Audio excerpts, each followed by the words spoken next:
তাহলে কর দিবস এটা ওই শেষ দিন আমরা এখানে রেখেছিলাম।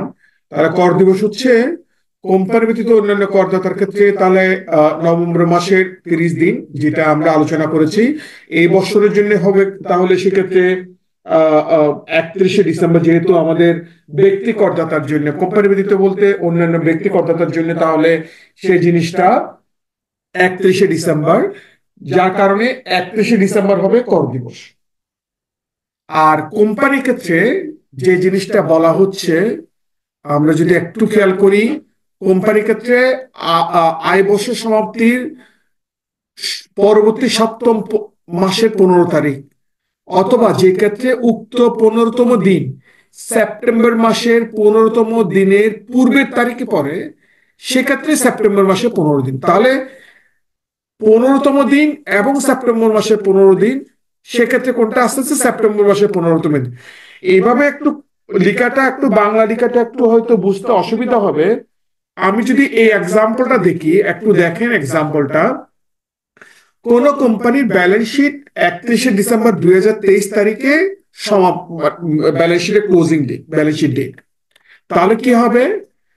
15 মাস, অর্থাৎ 15 ডে অফ দ্য 7 মান্থ, তাহলে কি হবে? 15 জুলাই 2024 অথবা 15 সেপ্টেম্বর 2024। কারণ এখানে 2023-এ কমপ্লিট হলে তাহলে এটা 15 সেপ্টেম্বর 2024। এই দুইটা তারিখের মধ্যে যেটা পরে আসে, তাহলে কোনটা পরে? সেপ্টেম্বর মাসের 15 দিন। তাহলে এখানে এই যে কোম্পানির ব্যালেন্স শিট 31শে ডিসেম্বর ক্লোজ হবে, তাদের সেপ্টেম্বর মাসের 15 দিন। তাহলে সেপ্টেম্বর মাসের 15 তারিখে ওনারা রিটার্ন সাবমিট করবেন। আর জুনের 30 তারিখে যদি হয়, তাহলে কি হচ্ছে? 15 জানুয়ারি এবং দেখেন, 30শে জুন 2023, তাহলে সপ্তম কত তারিখ পড়তেছে? 7 মান্থ মানে জানুয়ারি, তাহলে জানুয়ারি 15 তারিখ। এরপরে কি আসতেছে? আহ, জুনের 30 তারিখ, 23-এর পরের সেপ্টেম্বর হচ্ছে 15 সেপ্টেম্বর 2023। তাহলে এই দুইটার মধ্যে যেটা পরে, তাহলে পরে কোনটা? এই দুইটার মধ্যে পরে হচ্ছে জানুয়ারি 15, তাহলে সেটাই আসবে। ঠিক অনুরূপভাবে এপ্রিল 30 তারিখের যদি ক্লোজিং ডেট থাকে, ব্যালেন্স শিট ডেট থাকে, তাহলে নভেম্বর মাসের, অর্থাৎ 15 তারিখ, সপ্তম মাস। তাহলে এপ্রিল যদি হয়, April, May, June, July, August, September, October, নভেম্বরের 15 তারিখ। আর সেপ্টেম্বর 15, তাহলে এই দুইটার মধ্যে যেটা পরে আসবে। বাকি তিনটা আমি গ্যাপ রাখছি। আমরা একটা এক্সেল ফাইল খোলার সুযোগ দিবেন, আমি তারপর ওই ওই ফাইলটা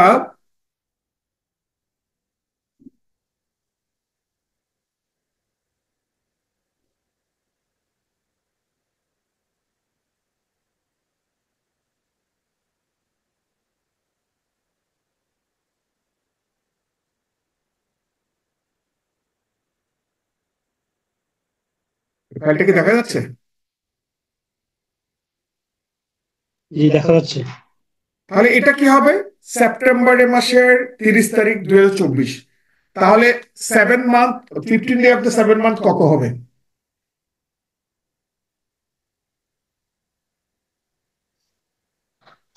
অক্টোবর, নভেম্বর, ডিসেম্বর। আমার তো সামনে পরীক্ষা, আমাকে গড়ে দিনে তো। যা October, November, December, January, February, March, তাহলে এপ্রিল 15, 2025। আমি কি ভুল বলছি? Sorry, April, September, October, November, December, January, February, March, তাহলে এপ্রিলে 15।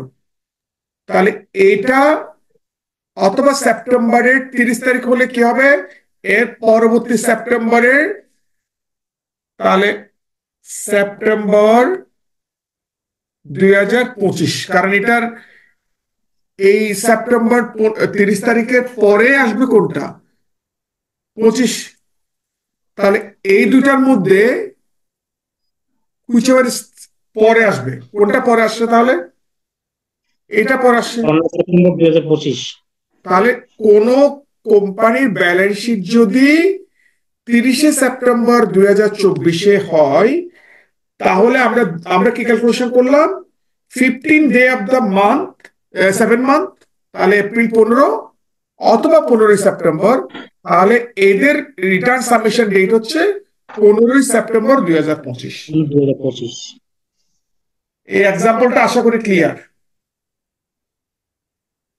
পরেরটা যদি করি তাহলে কি হবে? মে, তাহলে May, June, July, August, 15 November 25। September, October, November. না, মে তো June, July, August, September, October, November, 6 মাস। তাহলে নভেম্বর হলে কি হবে? মে থেকে কাউন্ট করতে হবে না? না, মে 30 তারিখ, 31 তারিখে ক্লোজ না, তাহলে কি? 31 তারিখ ক্লোজ, পরের মাস থেকে হবে না? এক্স্যাক্টলি, অর্থাৎ ব্যালেন্স শিটে পরের মাস থেকে। পরের আগেটা দেখেন, সেপ্টেম্বর ক্লোজ, তাহলে October, November, December, January, February, March, 6 মাস গেল। এরপরে এপ্রিলে 15 তারিখ। তাহলে এটা যদি মেতে কমপ্লিট হয়, তাহলে মে শেষ হলে June, July, August, December, September, October, November, ডিসেম্বরে 15 তারিখ, নাকি? ডিসেম্বর 15 তারিখ। 2024। আর মের পরে সেপ্টেম্বর না, 2024। তাহলে কোনটা লেট পরে আসবে? এটা পরে নাকি? এটা ক্লিয়ার হয়েছে কিনা? হ্যাঁ, জি ক্লিয়ার।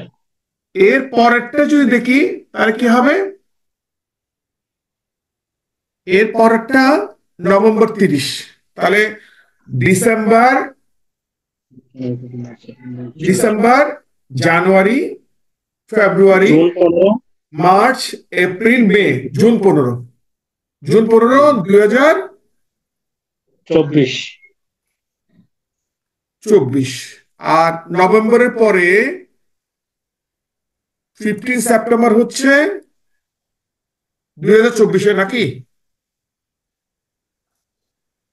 ঠিক আছে, এই তারিখের পরে সেপ্টেম্বর তো এটা। তাহলে হুইচ এভার কামস লেটার, এটা লেটার না? সেপ্টেম্বর 15, 24। এটা কি ক্লিয়ার হয়েছে এক্সাম্পলটা? হ্যাঁ ক্লিয়ার। তাহলে আমরা যদি এই ছোটখাটো জিনিস, এই যে আপনার যেটা আমরা দেখলাম